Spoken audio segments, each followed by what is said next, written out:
The calves are bigger than your cows. Yeah, look at it.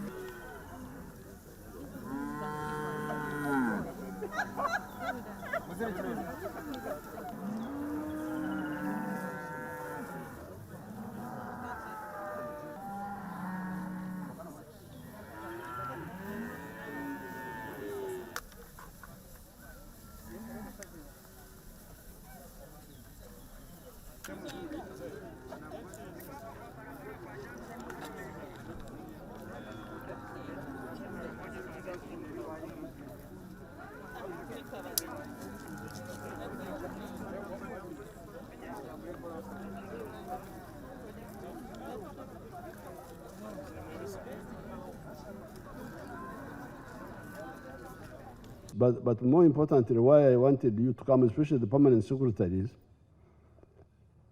because the politicians have come here before, the members of parliament, the ministers, but I don't think the permanent secretaries have been here before, this area.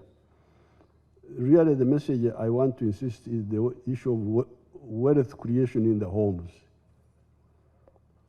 I really don't know how we shall continue to talk about this endlessly, and people just running around, wasting time, talking nonsense, and we just politely try to massage them, but doing nothing.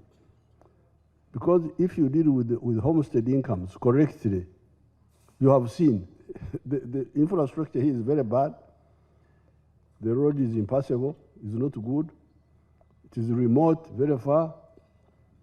I'm glad we have been able to bring electricity because electricity was not there, but now it has come. You heard how they were talking about the telephones. Now they have telephones. The other man said he could ring people in Tanzania. Then there is water. You heard there was something about some water. But otherwise, the infrastructure is not there. But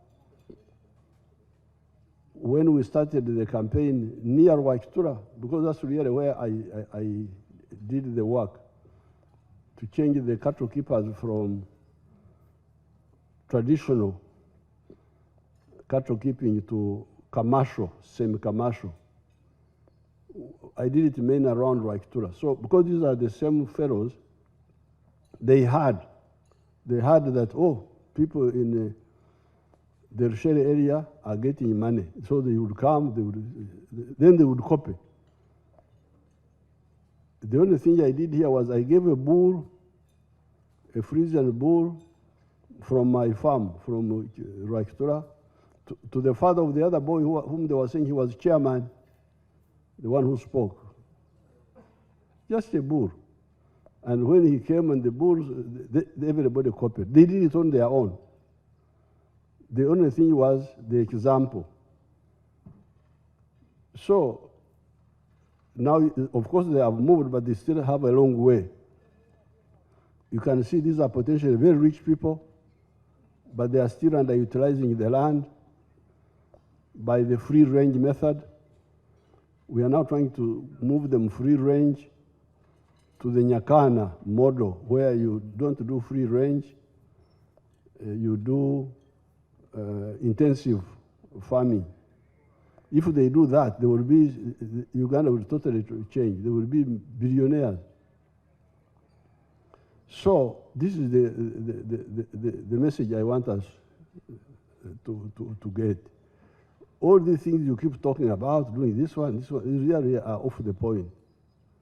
As we come to the conclusion of this remarkable retreat, I'm filled with a deep sense of gratitude and optimism.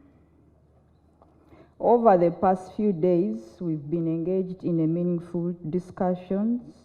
We have shared valuable insights and crafted strategic plans that will guide our nation forward.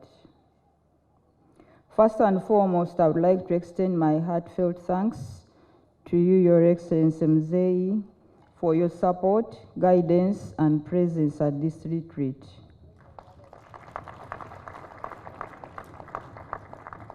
This is invaluable, and we are inspired by your dedication to serving our great nation. To you, honorable members of cabinet, permanent secretaries, your contributions have been instrumental in shaping the outcomes of this retreat. Your expertise, experience, and commitment to public service are the bedrock of our government success. The collaborative spirit you have demonstrated here is a testament to the strength of our administration.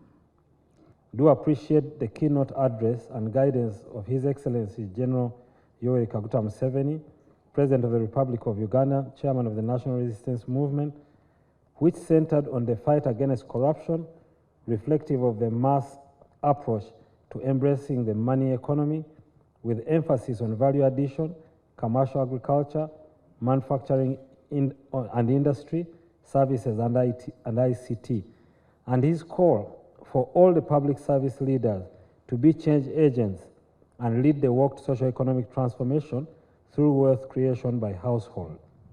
Committed to fulfilling the ideological aspirations of the national resistance movement and the country's agenda of socio-economic transformation, do hereby resolve under the sub-themes as follows.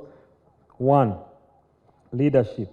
In line with the government's commitment to effective leadership to steer Uganda's socio-economic transformation agenda, it was resolved to 1. Work as one team, one dream. The three arms of government should always closely coordinate and work in harmony. Adopt and keep up to date with technology to enhance efficiency in service delivery. Create clear strategic goals that are citizen-centric and redirect all our efforts to achieve them. Institutionalize mentorship in government institutions.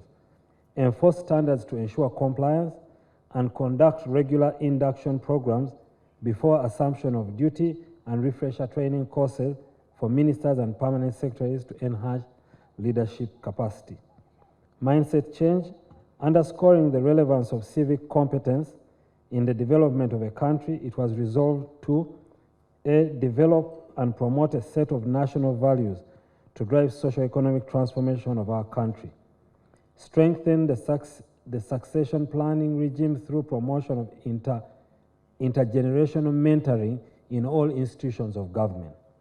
Adopt an education system that instills a strong sense of patriotism at all levels and incorporate indigenous culture and traditional knowledge. Develop and implement a complementary communication strategy to effectively brand Uganda and make Uganda a preferred investment destination. 3. Relationship of ministers to ministers, ministers to permanent secretaries. Reaffirming the strong desire and commitment of the national resistance movement in upholding its ideology, ministers and permanent secretaries should have a clear understanding of the key tenets of the ideology: patriotism, Pan-Africanism, socio-economic transformation. Your Excellency, we are going to change it. It's going to start now with socio-economic transformation, then have the other. This should always guide the policy formulation and implementation. Whereas the roles and responsibilities of some ministers have not been clearly delineated, it was resolved as follows. The cabinet minister is the political head of a ministry with overall supervision of the ministry, while the ministers of state have specified roles and functions that they take lead and should always work together as a team. Clear job roles and schedules of duties will be issued in consultation with H.E the President. Make deliberate effort to strengthen the strategic vision of both ministers and permanent secretaries. Accelerate the use of technology to guide digital transformation and e-government. Enhance collaboration in building partnership and facilitate interministerial coordination. Demonstrate commitment to public service delivery, be citizen-centric, ethical, and accountable. Institutionalize meetings where they have been held in ad hoc manner and designate particular days for meeting among ministers in each ministry to facilitate information sharing, openness, and transparency. 4. Whole of government approach. Acknowledging the significance of the whole of government approach, it was resolved that government should, in addition, embrace the whole of nation approach, considering the changing demographics, technological advancement, multiplicity of client needs, complexity, and interrelatedness of the challenges posed by a cross-generational way of doing business. Reorient the leaders to abandon the traditional leadership methods and embrace contemporary ways of doing business. Automate business processes, embrace and prioritize funding in artificial intelligence as an enabler, develop an artificial intelligence policy which with a detailed implementation roadmap, develop a risk management strategy, and invest in building capacity of the users. Performance management. Underscoring the contribution of a robust performance management system in improving the development outcomes of our country, it was resolved to select a performance management system that resonates with the development needs of Uganda. Demonstrate political will.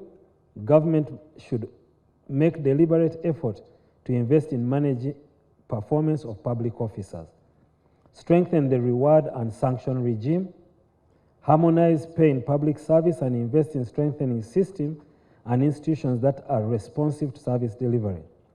Strengthen planning for better service delivery, taking into account the ruling party's position, among others. Right-size funding demand through improved prioritization and reflects the true development needs of Uganda and do away with undefined, unfunded priorities. Key performance indicators should be responsive to the key development outcomes to improve reporting on results. Enhance the role of the Office of the Prime Minister in coordination, monitoring, and evaluation of government performance. Harmonize terms and conditions of all persons working for government institutions, for the government of Uganda, that is ministries, departments, and agencies, in terms of the retirement age for public universities, government and donor-funded project staff, and provide for the latter to be recruited by the appropriate appointing authority, just like other persons working in the public service. Progressively increase wage allocation to address the critical manpower needs in local government. Maximize the potential of existing staff through optimal utilization. Reimaging the taxation and narrowing of the fiscal gap. Noting the significance of taxation as a source of government resources and the need for a balance between revenues and expenditure of government, it was resolved that there is need to develop a strategy for implementation of vertical and horizontal integration business model for the economy. Promote value addition to increase competitiveness of Ugandan products on the local and international market in order to increase revenue. For example, value intervention in the dairy industry is a clear manifestation that this strategic information can transform Uganda from subsistence to predominantly market economy. Simplify tax filing to motivate citizens to pay taxes voluntarily. Information on success stories on implementation of government projects and intervention should be widely disseminated to account for utilization of taxes to the public. Lower the cost of public expenditure. For example, redirect health service interventions from preventive health, from curative health care service to preventive health care service. Fast track rationalization of government agencies to reduce public expenditure, leverage on ICT to automate government systems and processes, and embrace artificial intelligence. Cabinet performance.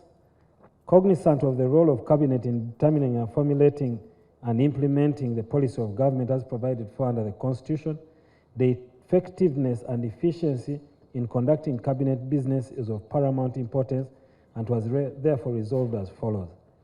Cabinet members should observe cabinet rules in the conduct of cabinet business. Establishment of cabinet subcommittees should be considered by cabinet. Members should adhere to the official oath and the oath of secrecy. Technical officers accompanying ministers to cabinet should be at the minimum level of commissioner. Create a working room for technical persons who come to cabinet to support cabinet ministers. Cabinet files should be received before Friday. Cabinet secretary should not facilitate the movement of chits between members of cabinet and should embrace the use of technology to facilitate cabinet business. Meetings between the president and the minister will be organized at least once a year for each ministry.